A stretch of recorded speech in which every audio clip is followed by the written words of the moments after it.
الحمد لله نحمده ونستعينه ونستغفره ونؤمن به ونتوكل عليه ونعوذ بالله من شرور أنفسنا ومن سيئات أعمالنا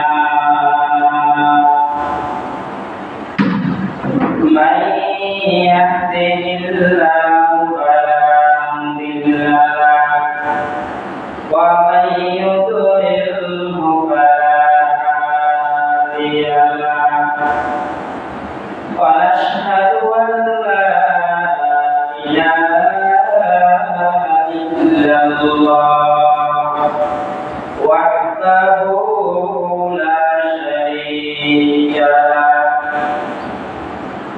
ونشهد أن سيدنا وسندنا وحبيبنا وحبيب ربنا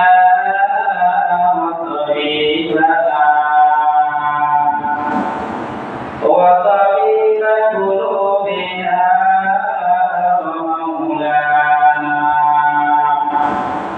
ومولانا محمدا عبده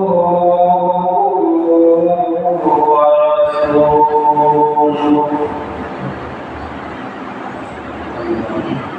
أما بعد فأعوذ بالله من الشيطان الرجيم بسم الله الرحمن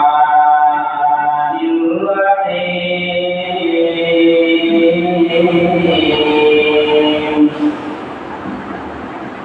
وقال سبحانه وتعالى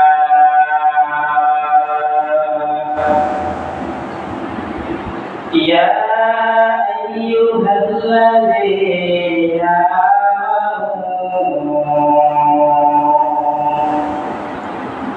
لا ترفعوا أصواتكم فوق صوت النبي ولا تجهروا له بالقول كجهر بعضكم لبعض أن تحبط أعمالكم وأنتم لا تشعرون فقال النبي صلى الله عليه وآله وسلم من لم يرحم صغيرنا ولم يوقر كبيرنا فليس منا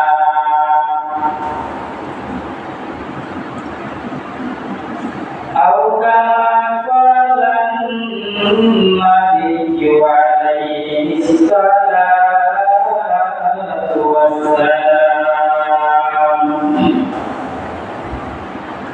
اللهم صل على روح محمد في الأرواح وعلى جسد محمد في الأجساد وعلى قلب محمد في القلوب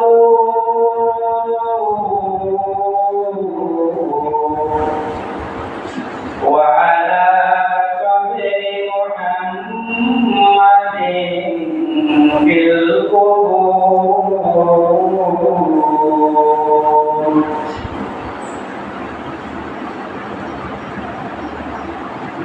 سبحانك لا علم لنا علمتنا إنك أنت العليم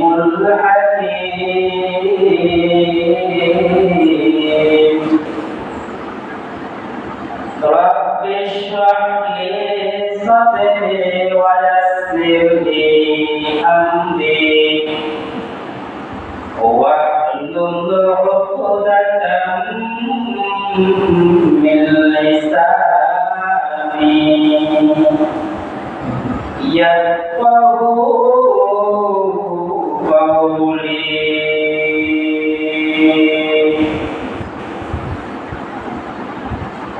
आकाश के नदा नदुआ नदा नद के नदा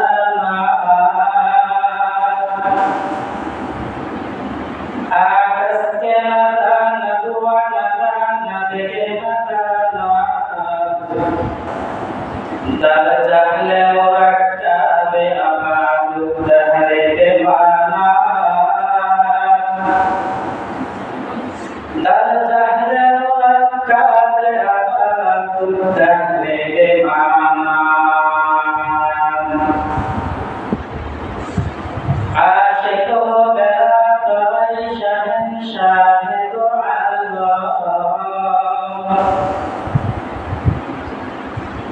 आशिक हो गया तोरे शहंशाह दो आलम सुन्नत की पैरोवी करते रहो हर जहाँ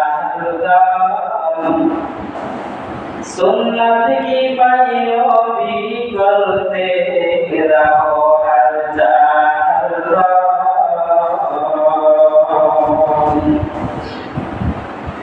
अल्हम्दुलिल्लाह अल्लाह रब्बुल आलमीन दरबारे बेशुमार शुक्र अगणित शुक्र जे महान रब्बुल आलमीन दयामय अल्लाह रब्बुल आलमीन রবিউল আউয়াল মাসের শেষের দিকে আমাদেরকে জুমার মসজিদে আসা ও বসার তৌফিক দিয়েছেন এজন্য আমরা আল্লাহ রাব্বুল আলামিনের দরবারে শুকরিয়া আদায় করি আলহামদুলিল্লাহ শুকর এমন একটা জিনিস আল্লাহ পাকের কাছে অত্যন্ত দামি আমি দোকান করে কেউ যদি আমাকে বলে কেমন আছেন বলতে হবে আলহামদুলিল্লাহ তাহলে আল্লাহ রাব্বুল আলামিনের শুকরিয়া আদায় হবে যদি বলি অবস্থা আমার ভালো না কেন দোকানে বেচা কিনা কম হয় এজন্য মন ভালো না তো আল্লাহ তাআলা যে ব্যক্তি আল্লাহর উপর যেমন ধারণা করে আল্লাহ ওই ব্যক্তিকে ওইভাবে চলান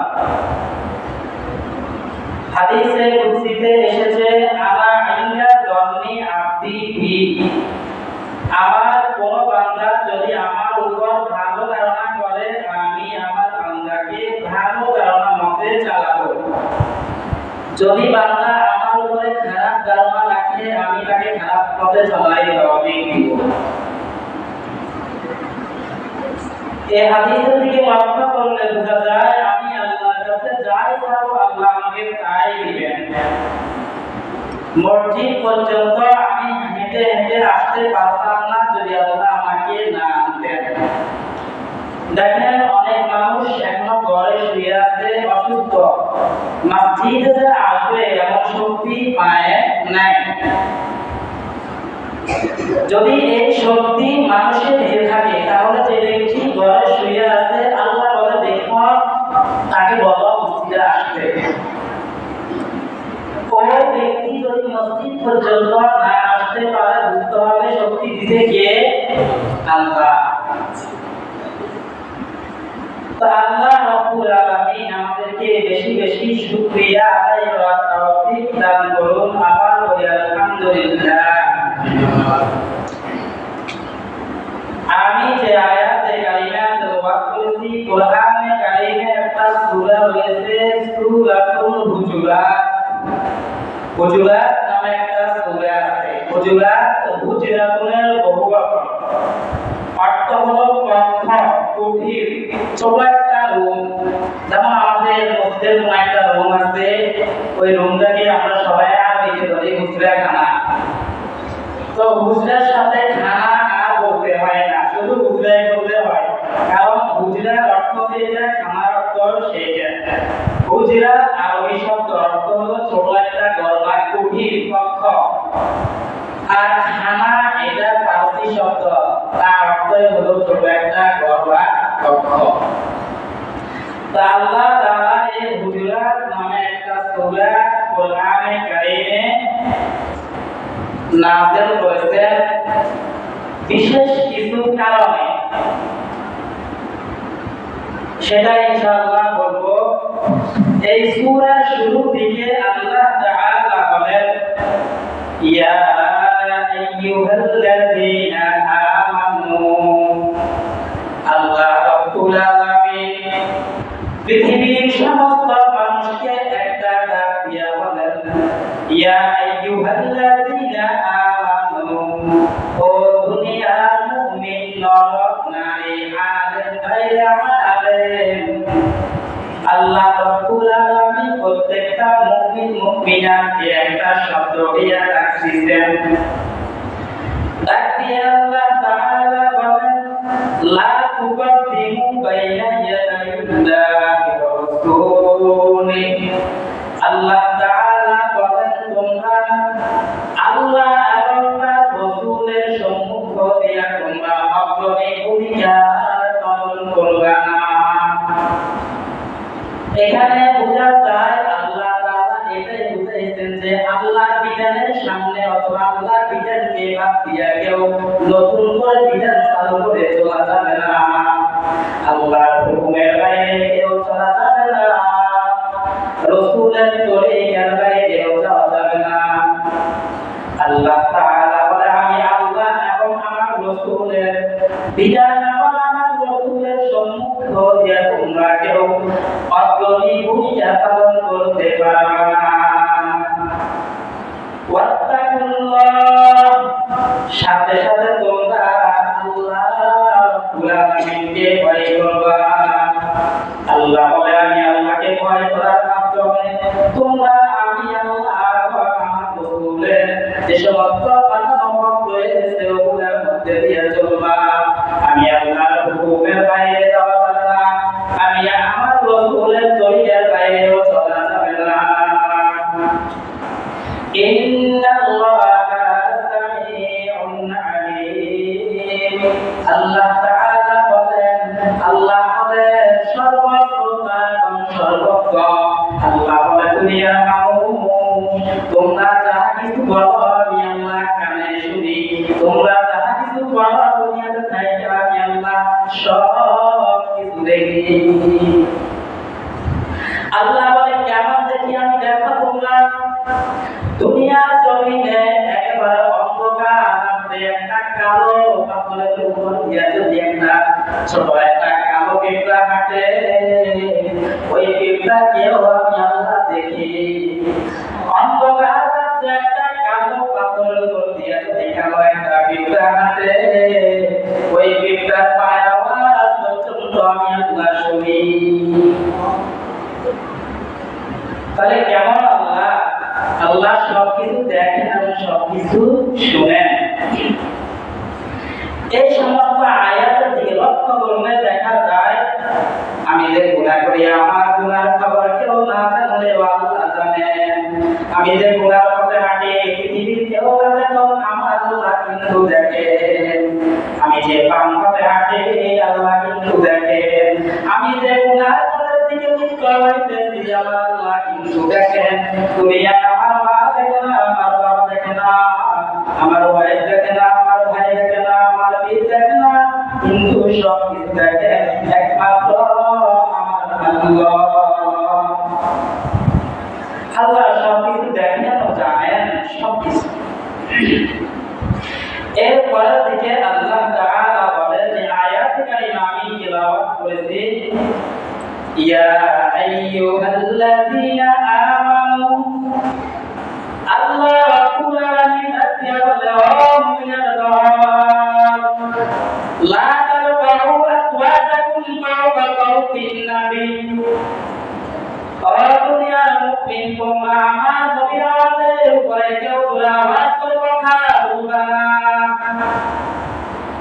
নবীর আওয়াজের উপরে কেউ কথা বলতে পারবে না, নবীর সামনে দাঁড়িয়ে কেউ উঁচু আওয়াজে কথা বলতে পারবে না। এই আয়াত থেকে শিক্ষা গ্রহণ করতে হবে দুনিয়াতে মানুষ যে যত সম্মানের অধিকারী তাকে সম্মান দিতে হবে। একজন স্কুলের প্রফেসর আমরা তাকে তার সম্মান অনুযায়ী তাকে সম্মান করতে হবে। একজন শিক্ষক তিনি ইংরেজি শিক্ষায় শিক্ষিত হয়েছে আমরা তাকে তার শিক্ষা অনুযায়ী তাকে সম্মান করতে হবে। একজন আলেম কোরআন হাদিসের ইলম অর্জন করে আলেম হয়েছে তার ইলম অনুযায়ী আমরা তাকে সম্মান করতে হবে। আল্লাহ নবী বলে তুমি আলেমকে সম্মান করো নাই, এই সম্মান করা হয়েছে আমার নবীর সুন্নতি দাঁড়িয়ে। আমি আলেমকে সম্মান করি নাই, সম্মান করেছি আমার নবীর টুপিকে। আমি আলেমকে সম্মান করি নাই, সম্মান করেছি আমার নবীর সুন্নতি জামাকে। আমি আলেমকে সম্মান করি নাই, আমি সম্মান করেছি ওই আলেমের মধ্যে আমার নবীর সুন্নত পড়া। আমি ওই সুন্নতকে মহব্বত করেছি। আর নবীর সুন্নতকে যে ব্যক্তি মহব্বত করবে আল্লাহ নবী বলেন সে ব্যক্তি আমার সাথে জান্নাতে প্রবেশ করবে। তাহলে আমরা যদি আলেমকে সম্মান করি মূলত আলেমকে সম্মান করা হয় না, ব্যক্তি সম্মান করা হয় না, সম্মান করা হয়েছে মূলত নবীর সুন্নতকে। এজন্য যে আরবি শিক্ষায় শিক্ষিত, যে ইংরেজি শিক্ষায় শিক্ষিত, যে যে লাইনে শিক্ষিত লোকটা কিন্তু শিক্ষিত। এজন্য আল্লাহ নবী বলে শিক্ষিত লোককে শিক্ষা অনুযায়ী সম্মান করতে হবে। মেম্বার সাহেবকে মেম্বার অনুযায়ী সম্মান করতে হবে, চেয়ারম্যানকে চেয়ারম্যান অনুযায়ী সম্মান করতে হবে।